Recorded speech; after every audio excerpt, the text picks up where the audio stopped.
ولا ينفعكم نصحي إن أردت أن أنصح لكم إن كان الله يريد أن يغويكم وربكم وإليه ترجعون.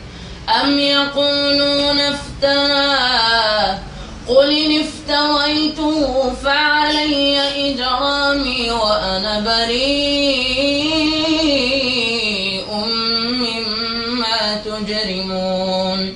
وأوحي إلى نوح أنه لن يؤمن من قومك إلا من قد